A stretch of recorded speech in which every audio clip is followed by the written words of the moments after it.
pagkabangon natin, syempre nagsipilyo muna tayo pangpawala ng mga bad breath or kung ano man yan.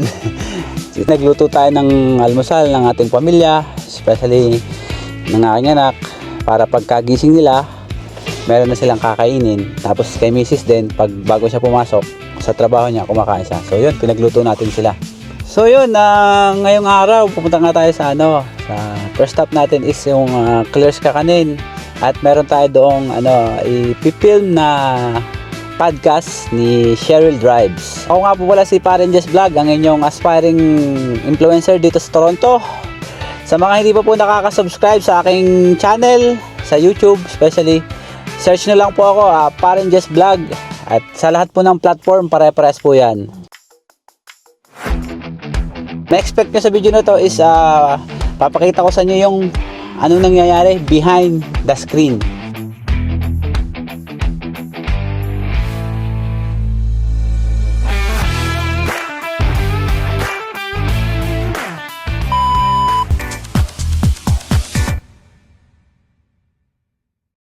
Magandang buhay, kabayan! Welcome again to Cheryl Drives, kung saan mapag-uusapan natin ang takbuhan ng buhay ng ating panauhin.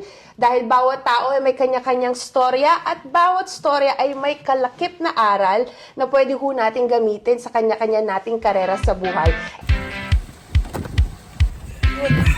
Next one. The way sa Mississauga. Mississauga na kami.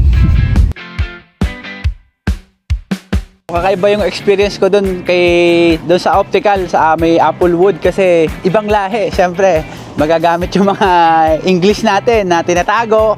Yun, nailabas natin. Buti na lang, marami-rami akong baon.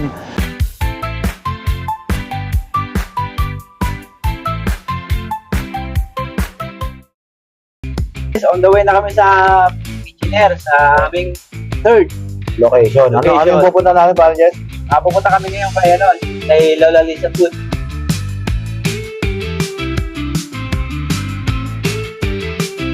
Ayun, yung biyahe naman natin, napaka-smooth, walang traffic, kalmado yung daan, saka maganda yung weather. Ayun.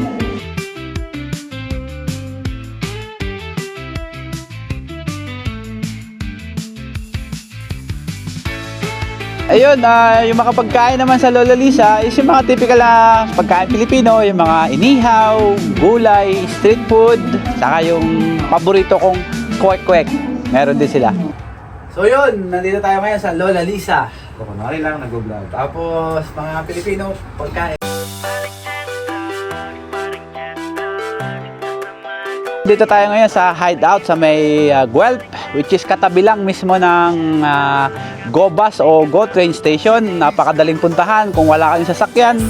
Pagbaba nyo ng train or bus, tapat lang sila ng station. Yun, dumayo tayo dito kasi para maiba naman outside the city sa Toronto, kasi alam niyo naman sa Toronto napaka tight. So try naman natin tong hideout, yung kanilang yung mga pagkain syempre, saka yung kanilang mga yung tugtugan, kantahan. Meron daw sila dito pagka weekend may banda o karaoke. Ayun, marami tayong natutunan ngayon sa mga project natin ngayong araw, kasi especially yung first gig natin sa kay Claire Kakanin, yung pinipilm ko yung kay Cheryl Drives. Marami ako natutunan about sa ginagawa niya, especially sa mga mental health. Explain ko lang sa mga walang idea, kasi mostly ang nakikita lang ng mga tao pag nagbablog ako yung final result na. Hindi ganun kadali, kaya ginawa ko tong video na to para ipakita sa inyo kung yung workflow ko daily.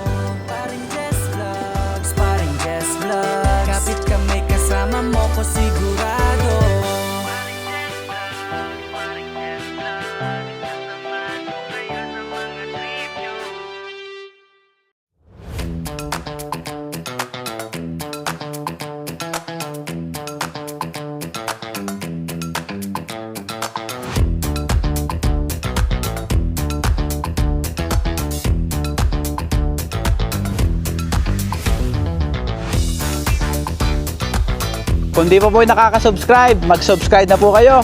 Parang Jess Vlog lang po i-type nyo sa YouTube at sa lahat po ng social media platform.